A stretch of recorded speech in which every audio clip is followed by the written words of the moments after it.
난 제가 간략하게 부동산에 관련된 것만 얘기한 거. 결국은 뭐 다주택자 종부세 중과세율 없애겠다. 그러니까 1주택자나 2주택자나 똑같이 지금보다 세율을 깎아주겠다라는 내용이라고 제가 간략하게 한번 영상을 찍은 적이 있는데, 그거에 대해서 이제 졸책 중 졸책이다라고 상당히 좀 많이 비판을 한 거예요. 이렇게 생긴 분인데 많이 늙으셨네요.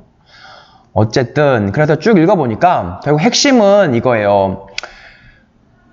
보유세가 그러니까 문재인 정부에서 보유세를 6%까지 올렸거든요. 그러니까는 뭐 법인이거나 아니면은 조정 대상 지역 내 2주택, 뭐 그냥 서울에 아파트 2채 갖고 있으면은 6%를 때렸어요. 그러니까 6%라는 거는 무지막지한 거죠. 왜냐면은 공시지가라고 한다고 하더라도 예컨대 서울에 20억짜리 2채면 40억인데 40억이면 한 30억에 대해서 6%다. 그럼 30억에 대해서 10%면 3억이잖아요. 그러니까 한 2억 정도를 매년 내게 하겠다. 그거를 감당할 수 있는 사람이 왜 없냐면, 여러분, 젊은 사람 중에는 2억을 감당할 사람들이 있어요. 물론 2억이나 감당하고 그 아파트를 갖고 있어야 되느냐, 이거는 변론이지만 2억 정도도 낼 수 있는 젊은 사람들이 있는데, 왜 이게 2억이라는 게 엄청나게 크게 다가오냐면, 젊은 사람 기준으로 생각하시면 안 돼요. 나이가 대부분 서울의 강남 아파트 2채, 3채 갖고 있는 사람들, 나이 젊은 사람들 별로 없어요. 다 60대 이상이거든요. 이분들은 노동에 대한 감가상각이 끝났기 때문에 돈을, 캐쉬를 매달 발생시킬 수 있는 자신이 없어요. 일단 힘들고. 그래서 이런 분들이 대부분 2채씩 갖고 있는데, 강남에 이런 분들에 대해서 매년 2억씩 내라? 이거는 팔라는 얘기거든요. 그래서 그렇게 강하게 이제 종부세를 때리니까 이 사람들이 막 팔아야 되나, 아, 어떡하지, 막 이렇게 쫄려 있는데, 그러니까 이준구 교수님 말이 핵심이, 그런 사람들이 이렇게 쫄려 있는데, 계속 이제 말하자면 지금 국민의힘이, 야, 걱정 마, 좀만 더 참어. 내가 깎아줄게. 좀만 더 참어. 깎아줄게. 아, 그래? 깎아줄 거야? 알았어. 나 너희들 진짜 열심히 지지할게. 해가지고 국민의힘이 탄생됐고, 그러니까 국민의힘은 보훈 차원에서 깎아주고 있고, 그러니까 결국은 종부세를 높여도 한쪽에선 계속 깎아준다고 막 바람을 넣으니까 이게 효과가 없다. 종부세 올리면 뭐해? 한쪽에선 계속 깎아줄게 하고 꼬시니까 그거를 믿고 안 파는 거죠.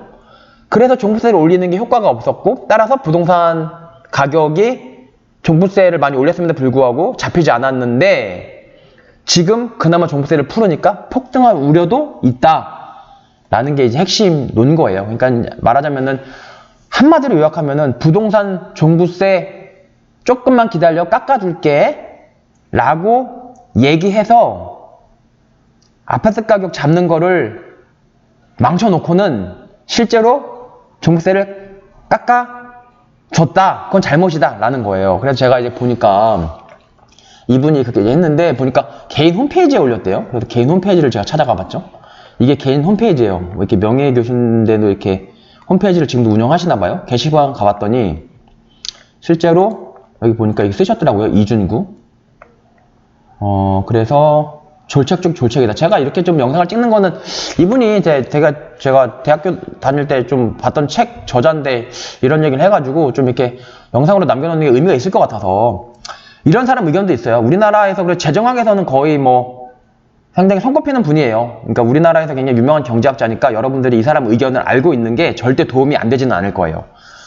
빠르게 한번 볼게요. 지금 보면 문재인 정부 최대 실정이 부동산 정책 실패라는 데는 거의 이의가 없는 것 같다. 역대 정부 중 단기간에 그렇게 빨리 주택가격이 급등한 전례가 없었으니까요. 물론 뭐 그렇죠. 노무현 때도 올랐고 문재인 때도 올랐고. 한 가지 짚고 넘어가야 될 점이 있다. 비록 성공 거두지 못했지만 문재인 정부가 혼신의 힘을 다해 폭등을 막으려 안간힘을 썼다. 이거는 저도 동의해요. 실제로 꼼꼼하게 뭐 27번에 나왔던 그 부동산 대책을 보면 제가 혼신의 힘을 다하긴 했어요. 그리고 누구한테 맡겨놔도 그거보다 더 잘할 수 과연 있었을까? 하여튼 저는 속으로 그렇게 생각해요. 물론 정치적인 발언은 전혀 아닙니다. 이 점에서 본다면 주택가격 상승을 오히려 부추겼던 MB 박근혜 정부, 그리고 새로 들어설 윤석열 정부와 결이 다르다고 말할 수 있다. 그렇다고 해서 오늘의 사태를 가져온 데 대해서 전적인 책임을 져야 한다는 사실에 아무 변화가 없다. 그래서 정권이 바뀌었죠. 어제 발표된 22년 세제 개편안에서, 어제 발표됐으니까 이게 7월 22일이니까 7월 21일에 발표됐다는 얘기니까 일주일 전에 발표됐죠, 실제로. 그동안 일어났던 주택가격 폭등의 숨은 1등 공신은 바로 국힘당이었습니다. 하면서 얘기하는 거는 종부세를 최고 6% 수준으로 올렸는데 왜 다주택자들은 꿈쩍도 하지 않았고 버텼을까요? 물론 다 버틴 건 아니에요. 제가 부동산 하니까 알잖아요. 서울 강남에 사는 변호사들이 강남에 한 채, 용산에 한 채 갖고 있으면서 너무 세부담이 무거우니까 연세 많은 변호사님들이 팔았어요. 나를 통해서 팔았어요. 그래서 제가 몇 개 팔았거든요. 그래서 제가 너무 잘 알고 있는데 꿈쩍도 하지 않고 버티진 않았어요. 근데 꿈쩍도 하지 않고 버틴 사람들도 꽤 많았어요. 아주 가까운 사람들 중에도 있습니다. 근데 그들이 어떻게 버틸 수 있었을까요? 희망이 있기 때문에 버텼던 거예요. 국힘당은 기회가 있을 때마다 세금으로는 문제 해결 안 된다. 종부세 크게 낮춰주겠다라는 말로 다주택자들 환심을 샀고 실제로 많이 샀죠. 한 대만 버티면 좋은 세상 올 것이다. 그래서 종부세에 대한, 즉 정책의 일관성에 대한 국민의 신뢰 땅에 떨어졌고 백약의 무효다. 그래서 투기 열풍을 막지 못했다. 근데 갑자기 이제 윤석열이 정권을 잡았는데 공급의 확대는 아직 이루어지고 있지 않은데, 물론 앞으로 장기적 과제로 된다고 하지만 주택가격 급등세가 멈칫했다. 이 이유는 뭐 투기 수요가 한풀 꺾였는데, 뭐 여러분 잘 아시다시피 금리죠. 금리인데 그렇기 때문에 한풀 꺾였다. 근데 이 교수님 얘기는 이거예요. 세금 중감안이 투기 수요를 잡는 유일한 해법이라는 확신을 갖고 있다. 이 정도 되시는 분이 이렇게 확신이라는 단어를 써서 말을 할 때는 그래도 한번 귀 기울일 필요가 있어요. 세금 중감안이 있는 그대로 해석해 볼까요? 세금 중감안이 유일한 해법, 유일한 확신. 이 키워드에 천착해서 보면 상당히 정말 그런가라는 생각을 하게 되는데, 또 흥미로운 얘기를 한 게 하고 있죠. 그에 대한 근거, 야 그럼 넌 그런 확신을 왜 가져? 라고 하니까 이렇게 얘기를 해요. 다음과 같은 주택투자 비용 편익 분석 과정을 보면 내가 왜 그런 확신을 갖게 되는지 분명하게 알 수 있대요. 그러면 한번 다음에 있는 주택투자의 비용 편익 분석 과정을 보죠. 이거예요. 주택투자 수익은 판매 가격 더하기 임대료 수입에서 구입 가격에서 금리 세금 부담을 뺀 거라는 거죠. 그쵸? 우리가 주택을 사면 다음에 주택 팔아먹을 때 나오는 그 매득금 더하기 팔기 전까지 받아먹는 임대료가 우리가 얻을 수 있는 거고, 우리가 나가는 건 뭐예요? 일단 사야 되니까 주택 구입 가격, 그리고 금리. 보통 대출받아 사니까 그 금리가 오르냐 내려가냐, 그리고 세금, 팔 때 양도세 내야 되고 갖고 있을 때 보유세 내야 되잖아요. 취득세도 내야 되고, 요런 식인데 정부가 전혀 손댈 수 없는 영역이 판매 가격이랑 임대료랑 구입 가격이라는 거예요. 임대료 얼마 받을지, 판매 가격 얼마에 팔지, 얼마에 살지, 구입할지, 이거는 매도인, 매수인, 임대인, 임차인 사이의 자유의사에서 결정되죠. 그러니까 금리 세금 부담밖에 없는데, 금리는 거시 경제적인 관점에서 함부로 만지기가 어렵다는 거예요. 왜냐면 금리를, 아파트 잡으려고 금리를 오르는 거는 말하자면은 뭘까요? 예컨대 아파트 잡으려고 금리를 만지는 거는, 금리는 아파트에만 영향을 미치는 게 아니거든요. 그러니까는 빈대 잡으려고 초과삼간 태운다, 뭐 그런 예가 적절할 수도 있어요. 빈대 잡으려면 뭐 지붕에 들어가서 빨리 쭉집게로 빈대를 집어내야지 불을 태우면 안 되잖아요. 약간 그런 개념이거든요. 세금만이 유일하다. 그래서 자기는 세금을 확신한다는 거예요. 결국 이 금리랑 세금 늘어나면은 투자 수익이 떨어지니까. 이게 늘어나면, 금리랑 세금이 늘어나면. 근데 금리는 함부로 못 만지고 그냥 세금밖에 안 남는다는 거예요.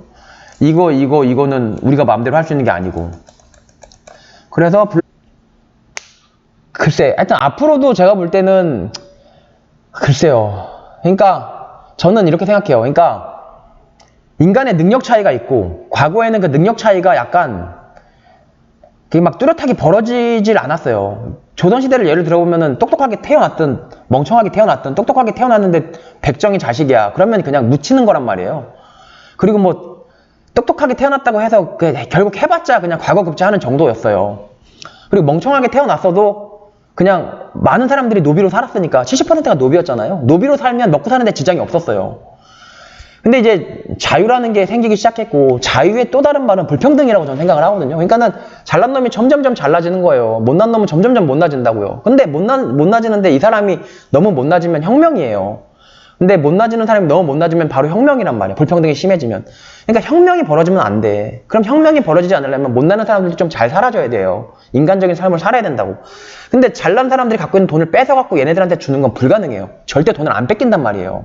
그럼 결국 뭐예요? 없는 돈을 만들어야 돼요. 그러니까 프린팅 한다는, 그러니까 돈 프린팅, 캐시 프린팅이라고 하잖아요. 캐시를 계속 프린팅 해가지고 없는 사람들한테 돈을 그냥 주는 거예요. 그럼 돈 가치는 떨어질 수밖에 없고, 돈 가치가 떨어지면 결국 실물자산 가치가 올라가는 거고, 내가 피자가 10,000원이면 10,000원만 있으면 한 판 사 먹었는데 피자가 20,000원 되면 10,000원 갖고 반판밖에 못 사 먹으니까 돈 가치는 떨어지는 거란 말이에요. 그러니까 결국은 인플레이션을 해지할 수 있는, 인플레이션은 제가 볼 때 필연적이고 자유민주주의와 함께 가는 게 인플레이션이에요. 아까 말했잖아요.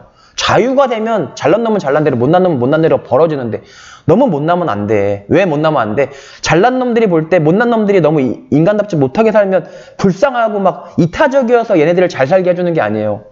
얘네들이 너무 힘들게 못 살면 프랑스 혁명이라고요. 그렇기 때문에 역사적 경험과 어떤 그런 어떤 역사에서 배운 어떤 그런 게 있기 때문에 얘네들을 위해 잘난 놈들이 이타적이어서 못난 놈들을 봐주는 게 아니고 못난 놈들은 반드시 돈을 프린팅 해가지고 얘네들을 어느 정도 끌어올린다고요. 그럼 이 돈이 결국은 얼로 흘러들어가, 실물로 흘러들어가는데 제일 많이 흘러들어가는 게 부동산이란 말이에요. 그럼 결국 부동산의 가격이 올라갈 수밖에 없다. 라고, 제가 자유주의하고 시장 자유주의하고 그 돈 찍어내는 거하고 앞으로 함께 갈 것 같거든. 갈 수밖에 없어. 잘 생각해 보세요. 그래서 그러면은 아파트 가격이 떨어져야 된다는 건 당위고 그래야 한다는 건 당위. 우리들이 생각할 때, 합리적인 사람이 생각할 때 합리적인 맞는 거고, 그러면 떨어지느냐, 실제로 떨어지느냐, 팩트. 당위 말고 팩트. 실제로 떨어지느냐, 그건 아닐 것 같다는 거죠. 어쨌든 뭐 제 의견은, 그럼 야 너는 떨어지는 게 맞다고 생각하느냐? 근데 떨어지지 않는데 떨어지는 게 맞다고 생각하는 게 무슨 의미가 있어요? 인간이 어차피 죽잖아요. 팩트가 죽어. 근데 인간이 불로장생 했으면 좋겠어. 나도 불로장생 했으면 좋겠어요, 인간이. 근데 인간은 죽어요. 그러니까 불로장생 했으면 좋겠다고 의견을 내는 게 의미가 있을까요? 어쨌든 저는 여기까지입니다. 네, 저 정우였습니다.